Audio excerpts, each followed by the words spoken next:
अस्सलाम वालेकुम, मेरा नाम है काशिफ रज़ा और आप देख रहे हैं टेक्निकल सीक्रेट्स। मैं अपने तमाम दोस्तों को इस चैनल पर खुशामदीद कहूँगा और ये उम्मीद करूँगा कि आप तमाम दोस्त और आपके अहल खाना जहाँ कहीं भी हैं वो खैर वफ़ीयत से होंगे। आज एक न्यू वीडियो के साथ आपके पास हाज़िर हूँ और इस वीडियो में मैं बात करूँगा फ्लैट की पोजीशन के ऊपर। और ये जो आज की वीडियो होगी बिल्कुल बिगनर लेवल पे होगी और इसमें यानी कि हम ये जानने की कोशिश करेंगे कि किस तरह एक नया जो बिल्कुल न्यू वेल्डर बनना चाहते हैं जो हज़रात, वो किस तरह फ्लैट के ऊपर जो है वो इलेक्ट्रोड को चला सकते हैं और किन बातों का आपने ख्याल रखना है, उसमें किस तरह कौन सी टेक्निक्स जो हैं वो इन्वॉल्व होंगी। वीडियो को शुरू करने से पहले मैं गुजारिश करूँगा कि हमारी जो ये वीडियो और गुज़श्ता वीडियो हैं अगर आपको अच्छी लग रही है तो काइंडली इनको लाइक कीजिए। आपका इतना वक्त नहीं लगेगा, बिल्कुल ही आपके पास है लाइक बटन, उसको लाइक करें। उससे होता क्या है कि मुझे मोटिवेशन मिलती है और यही मोटिवेशन है जो आप मुझे दे रहे हैं काफ़ी अरसे से और इसको लेकर मैं चल रहा हूँ तकरीबन 3 साल से।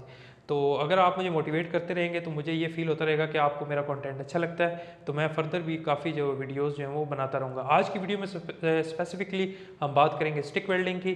अगर आप चाहते हैं कि मैं जो नेक्स्ट वीडियोज़ आ रही हैं जिनमें अगली पोजीशंस पर भी बात होंगी, काफ़ी पोजीशंस है जिस तरह वर्टिकल है, ओवरहेड है और हॉरिजॉन्टल है, डाउन हिल है, अप हिल है, तो इनके ऊपर मैं बात करूं और दोनों जो वेल्डिंग जो प्रोसीजर हैं या टेक्नोलॉजीज़ हैं स्टिक वेल्डिंग की और टिक वेल्डिंग की, उनको कवर करूं तो काइंडली मुझे कमेंट सेक्शन में ज़रूर बताएं। और कोशिश करें कि इस वीडियो को अगर आप हो सके तो दोस्तों के साथ शेयर भी कर दिया करें। उससे मुझे क्या बेनिफिट मिलता है, मुझे ये मिलता है कि आप जब वीडियोज़ को शेयर करते हैं तो मुझे कुछ ना कुछ थोड़ी बहुत अर्निंग जो है वो आती है। वो इतनी ज़्यादा तो नहीं होती लेकिन ये होती है कि मैं अपने पैशन की वजह से क्यों ये वीडियोज़ बना रहा हूँ, तो उससे मुझे ये मिलता है, हौसला मिलता है कि मैं आगे भी वीडियोज़ बनाता रहूँ। तो आइए चलते हैं डायरेक्ट पाइप की तरफ और उसके ऊपर मैं बताऊंगा कि किस तरह आपने फ्लैट के ऊपर जो है इलेक्ट्रोड को रन करना है। और इसमें मैं पाइप यूज़ कर रहा हूँ, मेरे पास शीट इस वक्त अवेलेबल नहीं है, तो आपने कोशिश ये करनी है कि जो टेक्निक मैं आपको पाइप के ऊपर बता रहा हूँ आपने उसको जो है वो प्लेट के ऊपर अप्लाई करना है। तो आइए चलते हैं अब पाइप की तरफ। तो अभी हमने एक पाइप जो है वो मैंने वाइस में इसको टाइट कर दी है और इसको सबसे पहले कोशिश कीजिए, आपके पास अगर शीट है तो उसके ऊपर से मिल स्केल जो है रस्ट वगैरह है उसे साफ़ करना है आपने लाजमी। और ये याद रखें कि वेल्डिंग की जो क्वालिटी है वो डिपेंड कर रही होती है आपकी जो क्लीनिंग प्रोसेस है उसके ऊपर बहुत ज़्यादा डिपेंड कर रही होती है। मिसाल के तौर पर एक रस्ट शुदा पीस है और उसके ऊपर काफ़ी जंग लगा हुआ है, तो इसका मतलब ये है कि जो फाइनल रिजल्ट निकलेगा और जो फाइनल क्वालिटी निकलेगी आपकी वेल्डिंग बीट की वो इतनी ज़्यादा अच्छी नहीं होगी। तो कोशिश करें कि आपने जिस पीस को भी वेल्ड करना है उसको पहले आपने अच्छे तरीके से उसको साफ़ कर लेना है। रस्ट किससे साफ़ करनी है, उसके बाद क्या कहते हैं क्रूजन वगैरह या जो मिल स्केल जो भी हो, उसमें सबसे पहले ही आपने ये ग्राइंडिंग डिस्क है, अगर आपके पास ये है तो आप इसे यूज़ कर सकते हैं। और उसमें एक और चीज़ जो यूज़ होती है ये फ्लैपर डिस्क है, बहुत अच्छा रिजल्ट आता है इसका, इसको भी आप यूज़ कर सकते हैं क्या कहते हैं रस्ट को साफ़ करने के लिए, मिल स्केल को साफ़ करने के लिए। तो बेसिकली साफ़ करने से का मकसद यही होता है कि इसका जो सरफेस है मेटल की वो साफ़ हो जाए और जो कॉन्टिनेमेंट्स हैं यानी कि आपकी मेटल जो है अगर उसमें काफ़ी सारे ऐसे ऊपर स्केल आ जाती है जो कि वेल्डिंग के लिए प्रोसेस के लिए ठीक नहीं होती और वो स्लैग इंक्लूजन बन के आपकी वेल्डिंग को ख़राब कर सकती है। उसमें ये भी होता है कि अगर आपकी सरफेस साफ़ नहीं है तो फ्रॉस्टी आ सकती है और ये भी एक बहुत बड़ा वेल्डिंग डिफेक्ट है, छोटे छोटे पिन होल आ जाते हैं। तो आपने इन चीज़ों को मद्देनज़र रखना है और इसको लाजमी आपने अपने जहन में रखना है कि कोई पीस भी वेल्ड करना है उसको आपने सबसे पहले जो है उसको अच्छी तरीके से उसके ऊपर से मिल स्केल और रस्ट वगैरह साफ़ कर लेनी है और ये इंश्योर कर लेना है कि आपकी वेल्डिंग में जो मेटल है वेल्ड मेटल है वो अच्छी तरीके से साफ़ हो चुकी है। तो ये हमारे पास पाइप है और आपने क्या करना है, जो सबसे बड़ा बिगनर्स को मसला आता है फ्लैट के ऊपर वेल्डिंग करते हुए कि वो अपनी जो लाइन है वेल्ड लाइन है उसे भूल जाते हैं। भूल किस तरह जाते हैं वो यानी कि अंदाज़ा नहीं लगा पाते कि हमने, हालांकि ये होता है कि आपको बिल्कुल स्ट्रेट जाना होता है और स्ट्रेट जाते हुए आप या इधर निकल जाते हैं क्योंकि आपकी प्रैक्टिस नहीं होती या आप इस तरफ निकल जाते हैं। तो आपने उस लाइन पे रहने के लिए क्या करना है, सबसे पहले क्योंकि आप पहले से आपकी प्रैक्टिस नहीं है, आपने सबसे पहले कोशिश ये करनी है कि उस प्लेट के ऊपर, अभी मैं पाइप के ऊपर एक आपको लाइन लगा के दिखाऊंगा सीधी, आपने मार्कस के साथ एक लाइन लगानी है, उसके ऊपर आपने ग्राइंडर के साथ एक लाइन लगाकर उसके ऊपर वेल्ड करना है।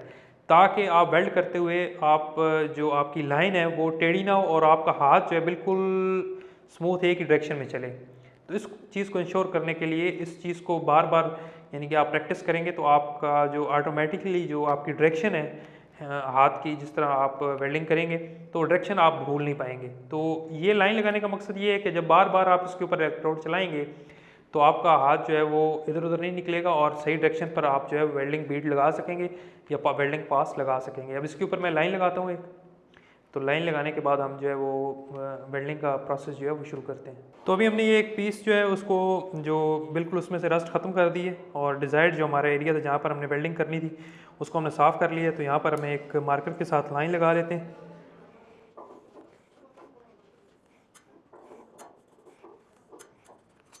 तो ये अभी हमने एक लाइन जो लगा दी है और अभी इसके ऊपर हम जो है ग्राइंडर चलाएंगे ताकि ये जब हम वेल्डिंग करें तो ये लाइन जो है ये जल ना जाए, क्योंकि मार्कर के साथ लगी हुई है और टेम्परेरी मार्कर के साथ। तो हम इसे थोड़ा सा पक्का करने के लिए हम क्या करेंगे, इसके ऊपर जो डिस्क है 1 mm की कटिंग डिस्क, उसके साथ हम इसके ऊपर एक निशान लगाएंगे।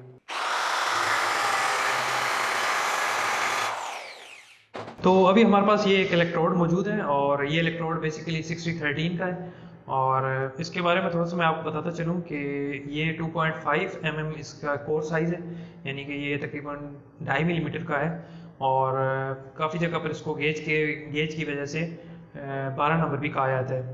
इस इलेक्ट्रोड को हम यूज़ करेंगे और मिसाल के तौर पर अभी मैंने ये इस स्ट्रिंगर में इस इलेक्ट्रोड को ये इस तरह दे दी है।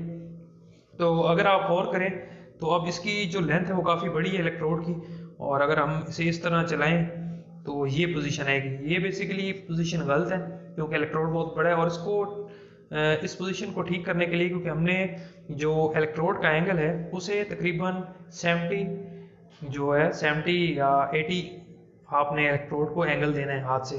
तो अगर हम इस तरह उसको इलेक्ट्रोड को एंगल देंगे तो नए जो वेल्डर हैं उनका हाथ जो है वो बिल्कुल कांपेगा, और अगर आपका हाथ कांपा तो फाइनली जो बीड लगेगी उसमें आपकी वो बिल्कुल क्वालिटी अच्छी नहीं नज़र आएगी क्योंकि आपका हाथ कांप रहा होगा। इस कप कपाट को ख़त्म करने के लिए आपने इस पीस का सहारा लेना है। ये इस तरह मैंने ले लिया है और इसको आप इस तरह जो है यूज़ कर सकते हैं। जैसे जैसे इलेक्ट्रोड कंज्यूम होगा आपका जो ये नीचे वाला हाथ है वो बेंड होता जाएगा और आप इस तरह अपना हाथ को जो है वो यूज़ कर सकते हैं सहारा लेने के लिए। लेकिन कोशिश करनी है कि अपने हाथ को जलाने से भी बचाना है ताकि स्वेटर वगैरह आपके हाथ पे ना पड़े। और इसमें मैं एक और बात बता दूं कि जितना एंगल जो है आप इसे नीचे की तरफ लेकर जाएंगे तो इतना पेनिट्रेशन लेवल और हीट इनपुट जो है मटेरियल में वो कम जाएगी। जितना आप इसे ऊपर लेकर जाएंगे इतना पेनिट्रेशन लेवल भी अच्छा आएगा और हीट इनपुट भी आपकी मुकम्मल तरीके से बेस मेटल में या मटेरियल जो है आपका उसमें जाएगी।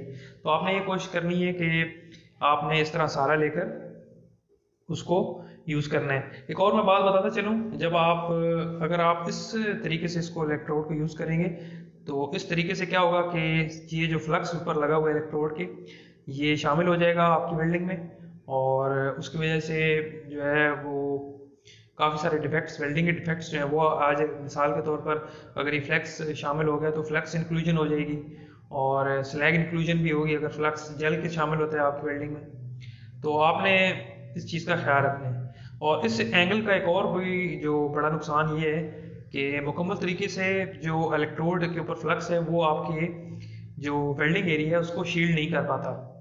तो शील्डिंग प्रॉपर ना करने की वजह से आपके जो वेल्डिंग है उसको प्रॉपर शील्डिंग नहीं मिलेगी और जो एटमॉस्फेयर में दीगर जो गैसेस मौजूद हैं वो आपकी वेल्डिंग को ख़राब करेंगी और क्वालिटी जो है फाइनल क्वालिटी वो आपके इलेक्ट्रोड की ख़राब हो सकती है। तो अभी हम कुछ बीड्स लगा कर आपको दिखाते हैं। ये हम पहली बीड लगा रहे हैं, इसमें मैंने आइडियल करंट रखा है। करंट तकरीबन जो है वो 70 से 75 एम्पेयर्स है। ये नेक्स्ट बीड है और इस बीड में हमने जो करंट है उसको बढ़ाया है और तकरीबन 90 एम्पेयर्स मैंने इसमें करंट को रखा है। और इसमें ये देखेंगे, कोशिश करेंगे कि ज़्यादा करंट रखने से हमें किस किस्म की बीड जो है वो क्वालिटी मिलती है। इससे नेक्स्ट जो अभी हम बीड लगाने जा रहे हैं, इस बीड में हमने कोशिश की है करंट को हम कम रखें, और देखें जिस तरह के ये स्लैग इंक्लूजन भी हो रही है, फ्लक्स जो है वो वेल्डिंग के अंदर शामिल भी हो रहा है और आर्क भी वंडर कर रहा है। तो इसको भी हम फाइनल पे देखेंगे कि इससे हमें क्या रिज़ल्ट मिलता है। अगर हम करंट को मुकर्रर हद से कम रखते हैं इलेक्ट्रोड के ऊपर तो हमें कौन सा रिज़ल्ट मिलता है। नेक्स्ट चलते हैं और नेक्स्ट एक और बीट लगाने की कोशिश करते हैं। इस बीट में हमने कोशिश की है कि ट्रैवल स्पीड को स्लो रखें और करंट को हम आइडियल रखें। तो इसको भी हम देखेंगे कि इस बीट में हमें क्वालिटी जो है वो किस तरह की मिलती है। नेक्स्ट स्पीड पे चलते हैं और ये जो नेक्स्ट स्पीड है इसमें हमने कोशिश की है कि ट्रैवल स्पीड को हम तेज़ रखें, जबकि हमने करंट को मेंटेन रखा और आइडियल करंट रखा। तो अभी हमने ये कुछ बीड्स लगाई हैं और इनका भी रिज़ल्ट देख लेते हैं कि हमें क्या रिज़ल्ट मिला है। और मैं बताऊंगा भी आपको कि मैंने ईच बीड जो लगाई है उस पर मैंने मशीन की कौन सी सेटिंग्स को मैंने ऊपर नीचे किया और उससे मुझे क्या रिज़ल्ट मिला, ताकि उससे आपको भी कंपेयर करने में आसानी होगी कि अगर आप करंट बढ़ाएंगे मिसाल के तौर पर तो क्या होगा, ट्रैवल स्पीड स्लो करेंगे तो क्या होगा। तो आइए चले देखते हैं, मैं फिर आपको बताता हूँ। ये हमने पहली बीड जो है वो आइडियल करंट पे लगाई, तो ये मैं दिखा सकता हूँ आपको। ये हमने आइडियल करंट पे लगाई और आइडियल ट्रैवल स्पीड इसकी रखी हमने। इसके ऊपर हमने जो यूज़ किया, करंट यूज़ किया वो तकरीबन 75 था, 76 एम्पेयर्स। और इसके ऊपर मैंने कांस्टेंट किस्म की यानी कि जो है एक अच्छी आइडियल जो है ट्रैवल स्पीड भी मैंने रखी। तो इस बीट की आप जो प्रोफाइल आ रही है, ये जो आपको नज़र आ रहा है वो आपको पता चल रहा होगा कि वो हमें क्या रिज़ल्ट मिला है। इससे नेक्स्ट इसमें हमने जो करंट था, जो एम्पेयर था, हमने एम्पेयर को बढ़ाया। और एम्पेयर बढ़ाने से क्या हुआ कि जो ट्रैवल स्पीड थी वो भी हमें थोड़ी तेज़ करनी पड़ी, लेकिन उससे क्या हुआ, जो आपकी बीट थी वो जो है फ्लैट हुई, ज़रा ज़्यादा फैली, उसने ज़्यादा एरिया कवर किया। लेकिन ये बिल्कुल ठीक नहीं है, क्योंकि इससे हीट अफेक्टेड जोन जो है वो बहुत ज़्यादा बढ़ गया। और अगर आपको पता है कि आप अगर ज़्यादा हीट देंगे मटेरियल को तो उससे क्या होगा, उससे ये होगा कि जो प्रॉपर्टीज़ हैं मटेरियल की वो चेंज होंगी और आपका मटेरियल जो ब्रेक भी हो सकता है, माइक्रो स्ट्रक्चर चेंज हो जाती है अगर आप ज़्यादा हीट देंगे। तो ये दूसरी हमने बीड लगाई, इसमें हमने एम्पेयर जो हैं वो ज़्यादा रखे थे। ये तीसरी बीड है, इसमें हमने जो करंट था उसको हमने बहुत कम रखा, यानी इसको तकरीबन मैंने 60 एम्पेयर्स पे हमने जो एम्पेयर करंट दिया हमने। और इससे देखें कैसे डिपॉजिट जो है वो बहुत ज़्यादा हुआ है और जो पेनिट्रेशन लेवल है इस बीट का वो ज़्यादा नहीं है, अच्छा नहीं है। और ये हमने जो बीड लगाई थी इसमें हमने जो है करंट को काफ़ी कम रखा था। करंट कम रखने की वजह से जो ट्रैवल स्पीड है वो भी काफ़ी कम हो गई थी। नेक्स्ट स्पीड को हम चेक कर लेते हैं। तो ये नेक्स्ट स्पीड है, इसमें हमने क्या किया कि इसमें हमने जो ट्रैवल स्पीड है वो काफ़ी स्लो रखी, यानी करंट आइडियल रखा और ट्रैवल स्पीड को हमने स्लो रखा। तो उसमें क्या हुआ कि जो मटेरियल जो है वो ज़्यादा डिपॉजिट हुआ और डिपॉजिट रेट ज़्यादा रहा इस वेल्डिंग बीड में। तो ये भी आपने नहीं करना, इसकी वजह से आपका मटेरियल जो वो ज़ाया हो सकता है और आपको जो इलेक्ट्रोड्स की कॉस्ट है वो बढ़ सकती है। आपने कोशिश करनी है कि उसे आपने जो आपकी ट्रैवल स्पीड है उसको मेंटेन करके रखना है, उसे स्लो नहीं करना। ट्रैवल स्पीड के ऊपर मैंने एक और वीडियो भी बनाई हुई है, आप जो है वो डिस्क्रिप्शन में या ऊपर जो कार्ड्स आ रहे हैं, आई बटन आ रहा है, उसके ऊपर क्लिक करके ट्रैवल स्पीड के ऊपर जो वीडियो बनाई है वो भी आप देख सकते हैं। तो ये लास्ट स्पीड जो है इसको हम देख लेते हैं। इस स्पीड में हमने जो करंट जो है आइडियल रखा, लेकिन ट्रैवल स्पीड जो है वो बहुत ज़्यादा तेज़ की। तो डिपोजिशन रेट जो देखा है आपने काफ़ी कम हुआ है। तो मिसाल के तौर पर अगर आप स्क्वायर पाइप वेल्ड कर रहे हैं तो उसके ऊपर आपको डिपोजिशन रेट जो है, डिपॉजिट रेट जो है वो ज़्यादा नहीं चाहिए होता, उसके ऊपर आप अपनी ट्रैवल स्पीड ज़्यादा कर सकते हैं। तो ये इसमें जब आप ट्रैवल स्पीड ज़्यादा करेंगे तो आपको ये रिज़ल्ट जो है वो देखने को मिलेगा।